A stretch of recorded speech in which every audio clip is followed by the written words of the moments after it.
The Future of Power, der Geopolitik-Podcast von Agora Strategy. Herzlich willkommen zur 14. Episode des Podcasts The Future of Power, der Geopolitik-Podcast von Agora Strategy. Mein Name ist Timo Blenk, ich bin Partner und CEO der Agora Strategy Group und heute habe ich einen sehr besonderen Gast mit Dr. Parag Khanna und wir machen eine Special Edition in Englisch. Dear Parag, thank you so much for taking the time and welcome to our podcast. Thank you. Thanks very much. Today's topic is an Asian perspective on global climate and geopolitics. We'll talk about, of course, global geopolitics, geography, but we will also zoom in the second half of the podcast a bit more on Asia, India, and current developments in the region. So before we jump into the topic, let me just briefly introduce you to our listeners. Parag, you're a well-known academic. You've published several books on global geopolitics, on climate, and on basically global change. You're currently writing the 8th book, and we're very much looking forward to that. You hold degrees in international relations and security studies from Georgetown University in the US, but you also have a PhD from the London School of Economics and International Relations, and you are the founder and CEO of the AI-powered global investment platform Climate Alpha, and you are also founder and managing partner of the strategic advisory firm Future Map. And in these roles, of course, you engage a lot with companies, you engage a lot with governments, so you know both sides. And you are also somebody who lived in very different countries. You've spent some time in Germany, but also India, Singapore, the United Arab Emirates, and the United States. So we're very much looking forward to our discussion today. And I've just highlighted a few points of your work and your background. So Parag, maybe if you can also elaborate a bit on that and share with us some more pieces of information on what you're doing. So please, over to you. Sure. Danke, Timo. So it's a pleasure to see you and delighted to engage in this conversation. I actually was born in India, but I didn't spend a lot of time there. I spent my childhood in the United Arab Emirates, in New York and in Germany, and studied US, UK. I lived in Switzerland, in the UK again, and then now in Singapore. So you could say a global citizen. That's the theme of my next book. It won't come out for a while, so let's not talk about that one today. But I have had partially a traditional academic path, but interrupted very fruitfully by writing books, traveling a lot, working with the US government, Defense Department in particular, doing a lot of advisory work for global corporations, and launching my own companies, all of which really roll up to the same fundamental concepts of geography. Even my AI company, Climate Alpha, is being renamed Alpha Geo, just to emphasize that it's not really just climate. You know, all of my work, the common thread is geography and the complexity of geography. So you might say where complexity, and complexity is probably a very important keyword for us today, where you have to grapple with economics, geopolitics, climate, social and demographic trends, technology, all at the same time, colliding with each other. The collision of those often contradictory megatrends that produces that complexity and its impact on geography is fundamentally what all of my work is about. And it doesn't matter if it's academic, policy, or corporate. That is the area in which I feel most comfortable. So maybe let's get started really on that topic.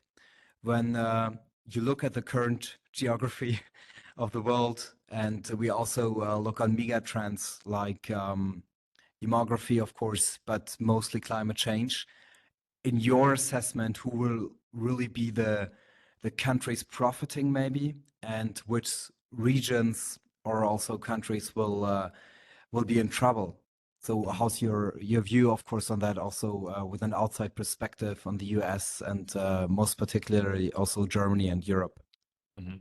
It's fundamentally a question of regions rather than nations, and that's also something, again, that's fundamentally geopolitical. In proper geopolitics, you don't really focus on the sovereign state. You focus on geography, and the geography could be the scale of a city. If you're thinking about the spatial economics and power dynamics of a city versus its surrounding regions, or the nation that is its home, or if you're focusing at the continental scale or global scale. So it's never really about the present borders of nations. After all, we've only had the present borders of nations really in recent decades solidify, whereas we've had geopolitics since time, immemorial.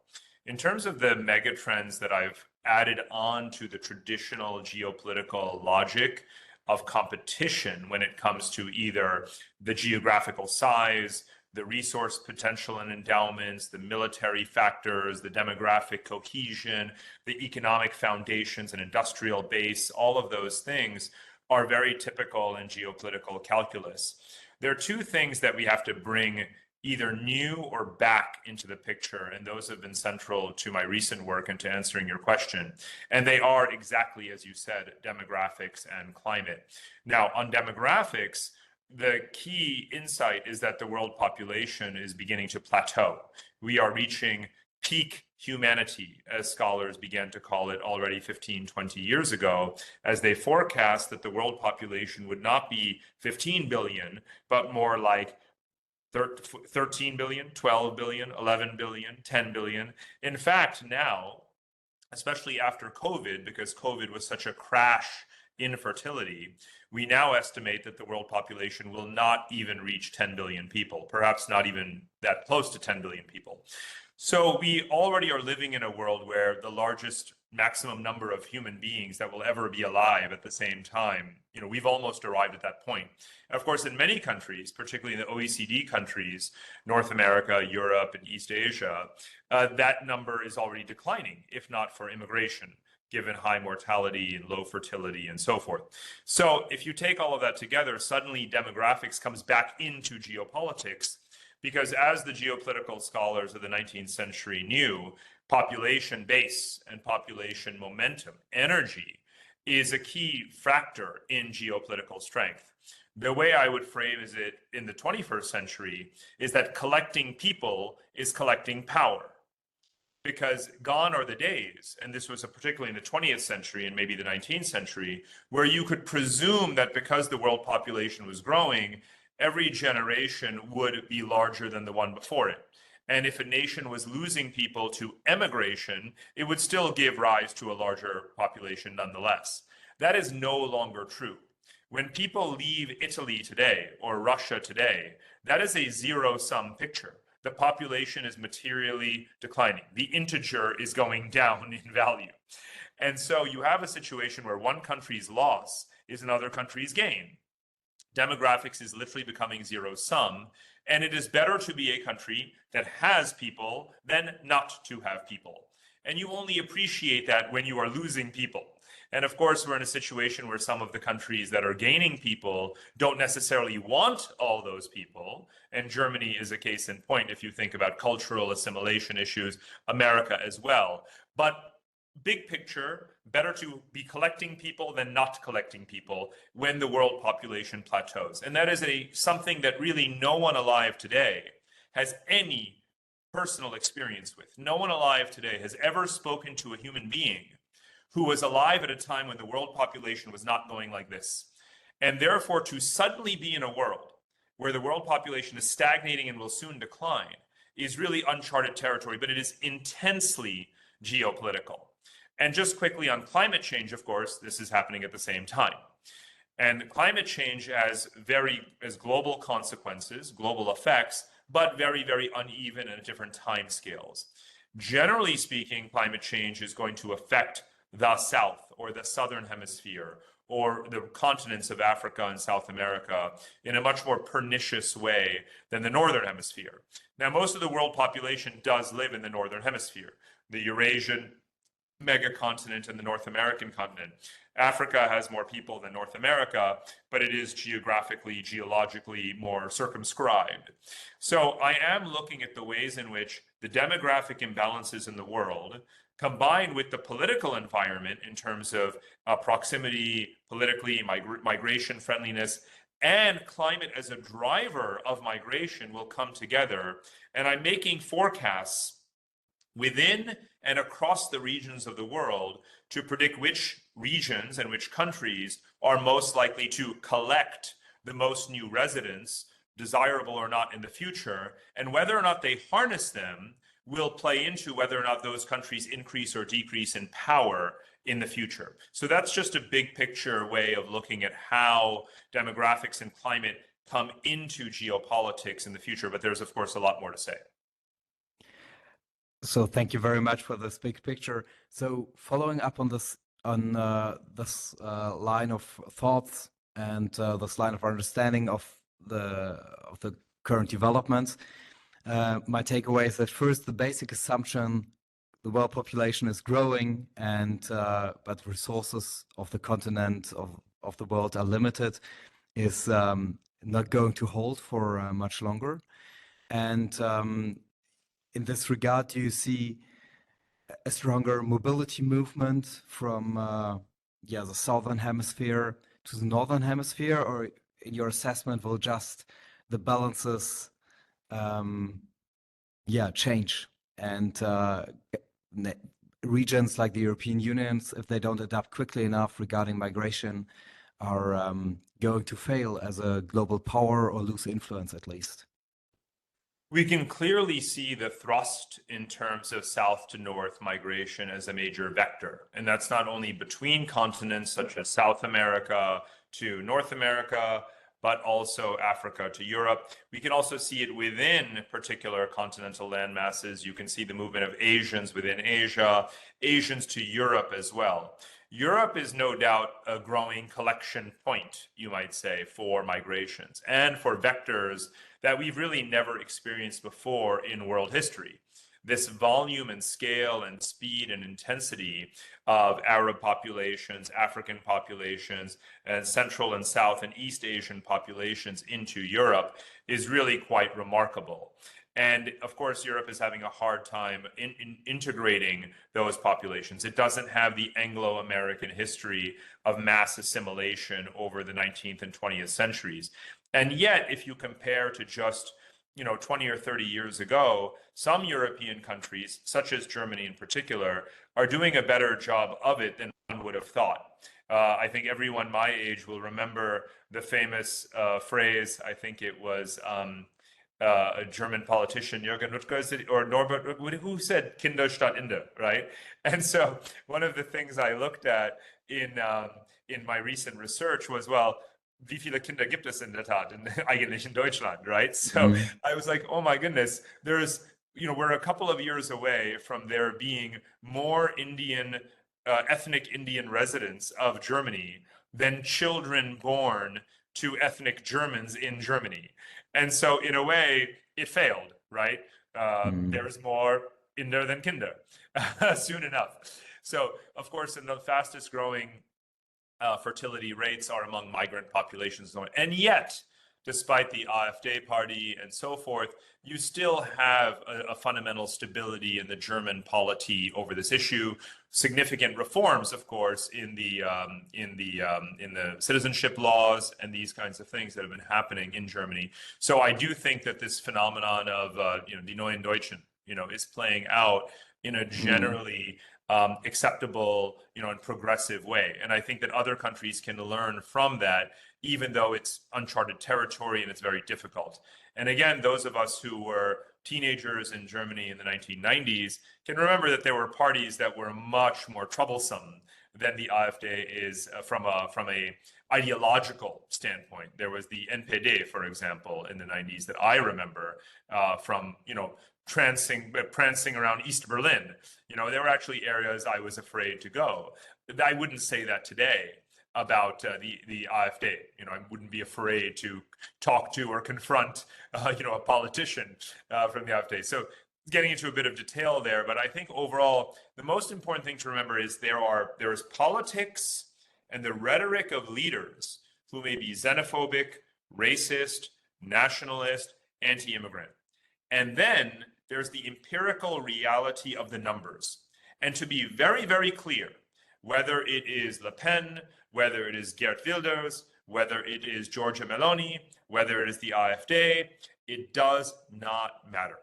What you consistently see year after year after year after year is that the actual number of migrants, legal, illegal, skilled, unskilled, keeps on going up. So again, as an analyst, you should always focus on the actual reality, not just the rhetoric. And it points to, again, Europe, just one region in particular, with a very fast growing migrant population. And that is can be a source of strength. But as we know, the ground reality depends very much on where you are. This is why cities that harness migrant inflows will ultimately succeed more than cities or regions or provinces or nations that do not. So if you look at the cities in Europe where you have fast-growing migrant populations and maintain that stability and that absorption, right, those places succeed.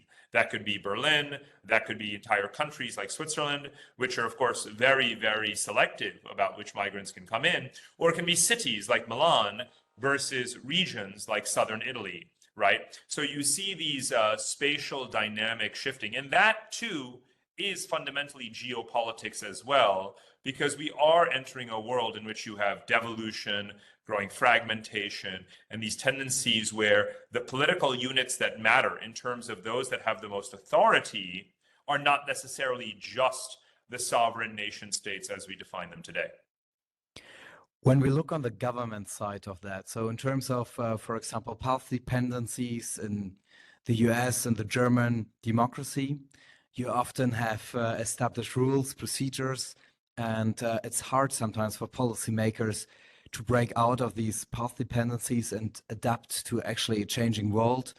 As from an outside perspective, we could say, okay, things are changing. We need to embrace new data, the analysis, and change quickly. And governance structures often have troubles changing or shifting that quickly. So in your view, is this happening fast enough? Taking the example of Germany or the US, or are other countries like, for example, the government in Singapore, Asian countries, Middle East countries, quicker in acting? Mm-hmm. Well, perhaps the gold standard in this regard would be the United Arab Emirates, because it has a very unique, particular experience. Now, of course, it's not replicable and won't be replicated in other places, but just so that people have a benchmark in their minds, this is a country whose population is the fastest growing in the history of the world.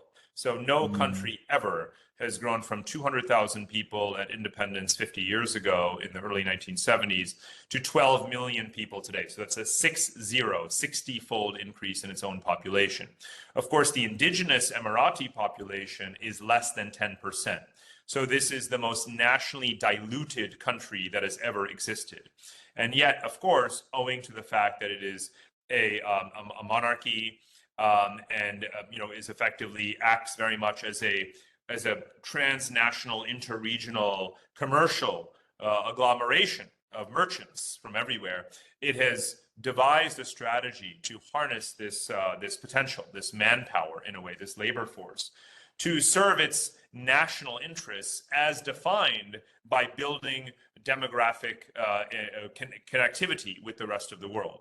So that's really up here. And countries like Singapore are, in a slightly lower tier. There's a very large indigenous population. It's more homogenous in terms of being Chinese primarily, with a lot of Indians and Malaysians and so forth as well. But if you look at and then you have the Anglophone countries, the United States, Canada, UK, Australia. In those countries, you do have a very substantial increase in the percentage of the population that is foreign-born or of foreign ethnic origin. And there, those percentages are rising towards anywhere from 20 to 30%. And again, they're doing a much better job than the European, sort of more historically homogenous, ethnically homogenous nation states of the past. But again, even there, you're seeing significantly more dilution than you would have expected 20, 30 years ago. And I think countries are realizing, governments are realizing, they do not have a choice. They do not have a choice from the standpoint of their labor force and to maintain their fiscal health and balance and all of these other things. So what I have not heard European leaders say forthright is we have no choice but to pursue a strategy of very active, proactive absorption, integration, assimilation of migrant populations, because our fertility rates are so low, beyond the point of no return. We have staggeringly high public debt. We have a major need to provide for caregivers, elderly care, basic jobs in the services economy and the goods and manufacturing economy, and even agriculture, and we do not have the manpower or the talent to do it. I don't hear any politicians simply coming out and saying it in Europe the way they need to say it. I certainly have a lot of sympathy with, whether it's not that it's just conservative politicians, I have sympathy with the ethos that says there used to be this predictability, stability, comfort, sort of comity with knowing what it is that German society is. Again, I've lived in Germany during that time when it was very clear what Germanness is and who Germans were. And I understand that there's concerns about security, about cultural integrity, and all of these things. So I don't think that there is just one correct answer for, treating this as a culturally neutral landscape where there's no space for that desire to have common identity. I don't deny the need for and desire for that nostalgia, right? I think it's actually very important. And so each country will move at a different pace towards that truth that migration and assimilation are absolutely paramount strategically, but it will depend on their cultural evolution.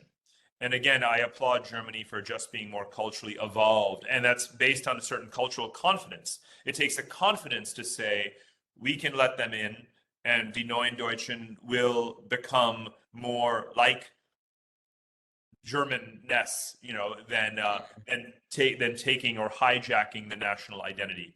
And I wish simply that more European countries could develop that confidence. So thank you for this tour d'horizon through the world, and especially your assessment on Germany from the outside. Speaking of moving forward, and we've talked briefly about the US, but if we think about different paces, you could always imagine that a country is also going back, and having the elections in the US in November of this year, with potentially Trump coming back, and you've lived in the US, you know the country. You think there will be a strong cultural clash in the US, which actually is growing, or that a country which has been built on migration, like the United States, will always continue this path, but maybe the ethnic groups of migrants might change? Or how's a bit your look on the upcoming US elections, specifically with the scenario Trump coming back to office? Well, fundamentally, the cultural clash or the growing divides over policies of race and immigration are very strong, and they've probably reached the point of no return, in the sense that it's hard to imagine subcultures or geographies in the United States that are hyper-conservative, from turning back from those views against immigration anytime soon, and certainly not within this political cycle. So I do think that is, again, that has become a litmus test and one of the key third rails, in the US election right now, among many, many other, challenges and tensions as well. On the Trump issue, I urge a lot of caution. I say this, very much as a political scientist rather than just focusing on this election. Anytime you're in a situation in any country where the system is dependent upon a savior, or when the society is looking for a savior, a single person, one person or the other person, Biden or Trump, Obama or Trump, whatever the case may be, that is itself inherently dangerous. I'm a proponent of a school of thought known as technocracy, right? Leadership by meritocratic selection and a very strong independent civil service that fundamentally governs the society. There is still a strong scope for democratic input. You should have free and fair and frequent elections. I believe in universal participation in elections. I believe it should be mandatory for every adult age 16 and older to participate in democracy. This is a thoroughly consistent with democracy view. However, the governance and the execution, the administration of the public sector and the vision of the people, the will of the people, must be done by competent officials and executives. And that is not happening in many countries right now, right? And that is the problem. Again, I think that Germany is an exception to the rule. The Anglo-American countries have kind of gone off the deep end right now in abandoning the commitment to actual functional governance. And that almost gives rise to the situation where, since you cannot rely on the state, you focus on the figure, on the individual, on the savior, whoever it may be, as controversial as it may be, someone like a Trump or otherwise. And that is, again, such a problematic situation to be in this political pendulum kind of dynamic rather than the state. I remember living in Berlin in 2017, 2018, when you had, a period of about 4 or 5 months without a government formation. And I was living in Berlin at the time, but of course the German state carries on. You cannot imagine that happening in the US or the UK, for example. So in a way, Germany is more technocratic than people realize because of the strength of the state institutions, the independent state institutions, and that's very important. So, to your point about Trump, I think, again, the US had Trump once. It will have Trump, it might have Trump again. If it does have Trump again, then, again, the nation survives in some way. It certainly is derailed or delayed from the kind of progress that it could be making collectively, because it will obviously further divide society. It will probably further accelerate the federalist trend in any case towards certain states really acting in autonomous ways, setting their own laws on things like abortion, on migrant rights, tax policy, climate policy, many of those things, labor policy. A lot of these things will continue to fragment. But fundamentally, if you want to tie it to issues of migration, remember that even in the most conservative places, the percentage of the population that is foreign is growing, right? It cannot be stopped. This is irrevocable. And secondly, some of the most conservative states, particularly the South and the West, are among the most hard hit by climate change. And so you will inevitably, and in geopolitics, you can speak in decades-long timescales, you will probably have states of the northern regions of the U.S. be more, sort of benefiting, if you will, from climate change and absorbing greater or larger populations. And many of those states at the moment tend to be governed by the Democratic Party. Yeah. We've talked about mega trends at the start of this podcast episode, talked about demography, climate, geopolitics, of course. One mega trend, at least throughout the last year, seems to be conflict and global conflict. So just looking on the last 10 years, the number of roughly 33 conflicts at global scale has increased up to 55 this year, with also the average time of conflicts growing.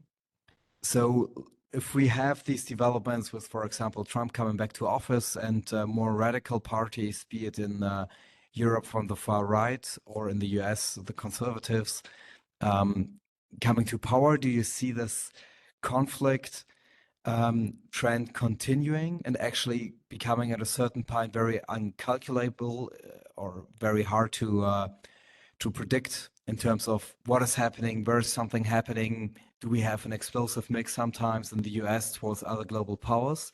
Or considering your assessment of global climate and demography data, this trend would actually be reversed with the world and maybe different countries or regions taking more care of themselves, but having less interactions among themselves also thinking of the keywords deglobalization, which seems at least to be considered in some parts of the world.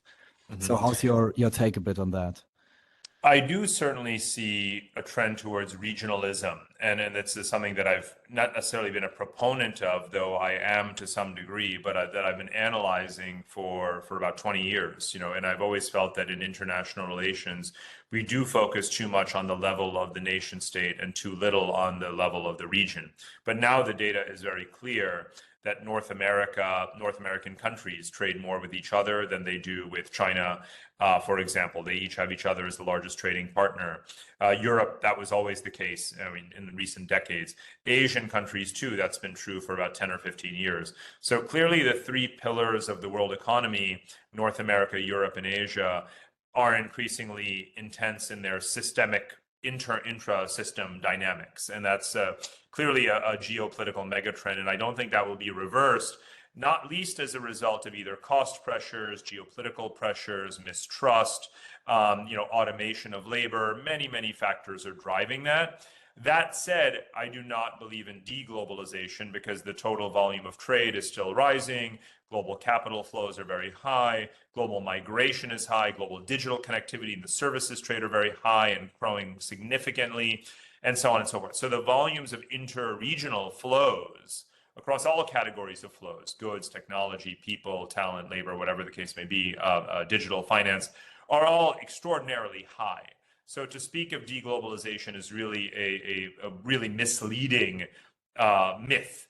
Whereas, again, it's always patterns of reglobalization and new vectors of globalization, perhaps replacing or substituting for previous ones, but it's not actually deglobalization per se, so long as you have a growing pie, such as the world economy is in fact growing. So let's not focus on that, but let's focus on these regional dynamics. And therefore, the more retrenchment you have into that regional level, potentially you have less incentive for there to be intervention, interference, conflicts in other spheres of influence, right? That said, we are obviously in a transition phase where even if America could feel perfectly secure and self-sufficient and autonomous and autarkic in its own North American domain, it still has legacy obligations, commitments, desires, ambitions to either be an arbiter, a policeman, a reliable ally, or a guarantor of freedom of navigation, freedom of the seas, and so forth in other parts of the world. And that therefore means that there are still these frictions between the old era of global commitments and the new era of regional preferences. And so that's part of what makes the situation in Asia so tense, because you have China rising in its desire to assert itself in its so-called sphere of influence.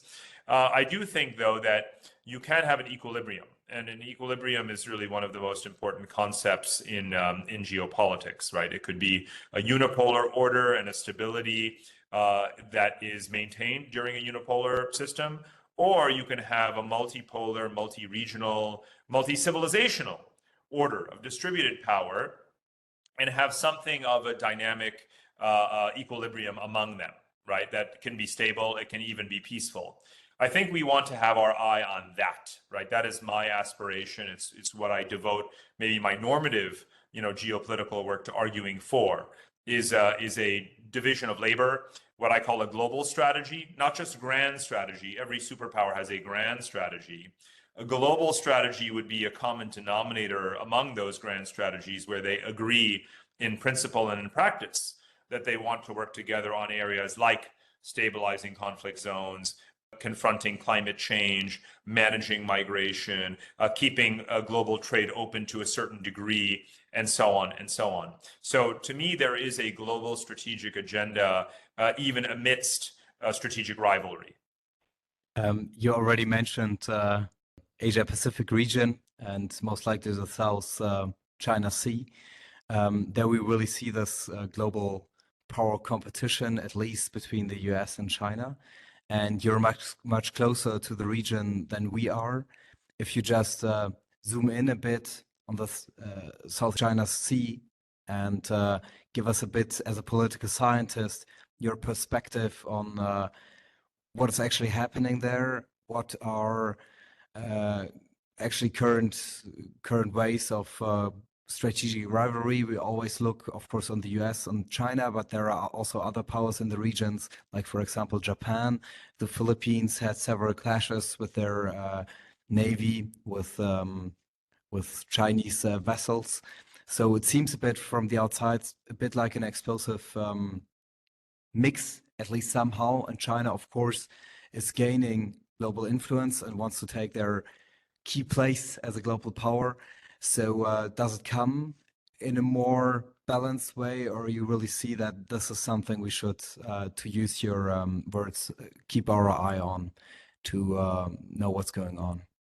I think the South China Sea is a really good example of course, a conflicted region, a tense region that is searching for an equilibrium, and we don't know what it's going to be. But we do know which approaches or assumptions have been wrong in the last 10 to 15 years. A couple of examples that would be the notion that this will simply become a Chinese lake, a zone of unipolar hegemony, and a Chinese equivalent of the Monroe Doctrine. That is not what is going to happen. Secondly, it's also been incorrect that the fate of the region will be determined purely by the outcome of the US-China rivalry, to the extent that there is ever going to be such a clear outcome, whether in Asia or globally. Instead, what we find is that it's much more fluid as a region, and today you would characterize it as one that is increasingly multipolar. The United States has successfully brought together, well, it was others' idea, but the US has been a very strong proponent and convener of the Quad set of countries, whether it is together with India, Japan, and Australia, and secondary powers that are associated with the Quad, whether it is South Korea, Philippines, Vietnam, and Indonesia. And the Quad members have provided very significant capability, support, and in a way, just confidence diplomatically and strategically for those states to stand up to China. And in doing so, I think they've set a very good example for how one manages China's rise in a way where, despite its power, it doesn't simply get to call all the shots. And I think that the last couple of years have been characterized by China being somewhat taken aback and perhaps learning some lessons from the fact that many countries, despite their power asymmetry and relative weakness vis-a-vis China, are in fact, quote unquote, standing up. And in doing so, whether alone or together, that gives a hint that even a region, and even despite China's very stratospheric meteoric rise, you can have this region remain multipolar. I have long argued that Asia is a multipolar region in a multipolar world. Asia has been principally characterized by multipolarity for about 4,000 years. Asian civilizational diversity is such that it is almost inconceivable that any one power would actually be able to generally be a hegemonic power in all of Asia, the way that the Mongol Empire was, and even that wasn't all of Asia. When people look to the Chinese dynastic tradition of the tributary system, they are really referring to an extremely narrow set of geographies in a very limited time period, which will really never repeat itself. So you have to think of Asia as being multipolar with China, Japan, India, Australia. Russia is an Asian power as well. And then external parties such as the United States. So truly a multipolar region in a multipolar world.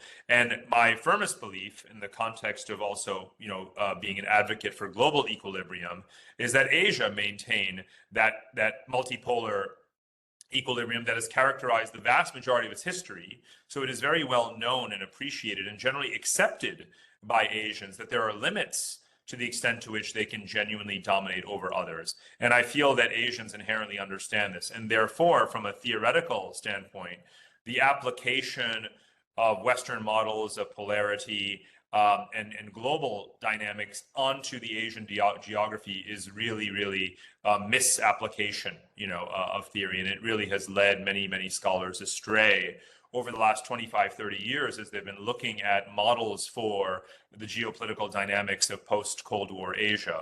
And instead, they should really always have been looking at Asia from the inside out rather than the outside in. And in the last 10 years that I've spent, living here in the region, that has really struck me as a very clear truth. We're coming slowly but steadily to the end of the podcast session.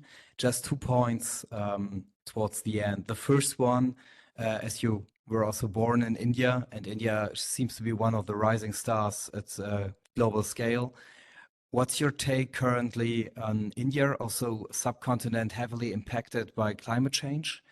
So will India be one of the key global powers, at least in the region, but most likely also in the world? And what is a bit their political stand in your perspective?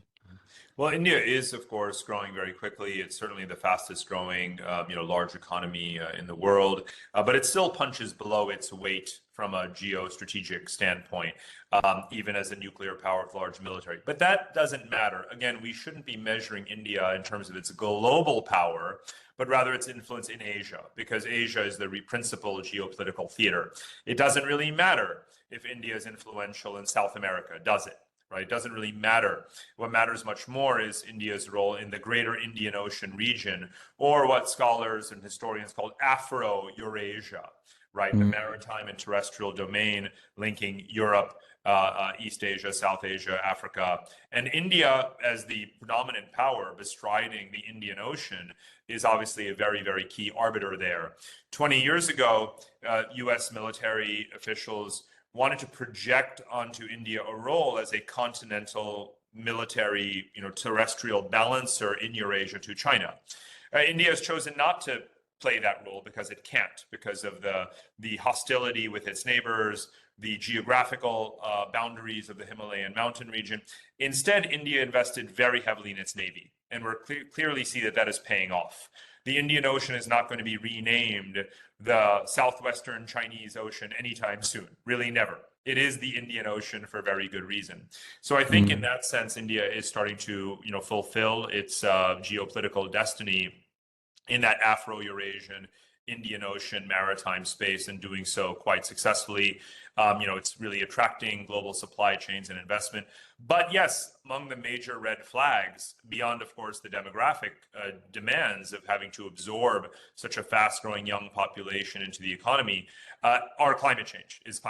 And so, if you look at regions of the world measured by the future climate stress from rising temperatures and the number of people affected by those rising temperatures, and the lack of adaptation towards or for climate change, India is very, very stressed, and South Asia as a whole is very, very stressed. And that is the most populous region of the entire world. Just so that everyone is clear, across Pakistan, India, Bangladesh, the principal nations of South Asia, you have about 1.8 billion people.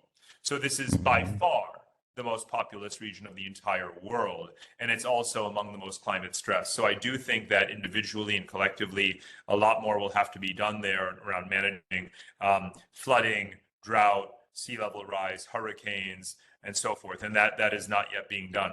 One of the consequences, by the way, to bring it back to demographics, is that it means that many more Indians, in addition to, again, given the demographic drivers and the labor market drivers, there's also the climate drivers and political drivers of outward migration.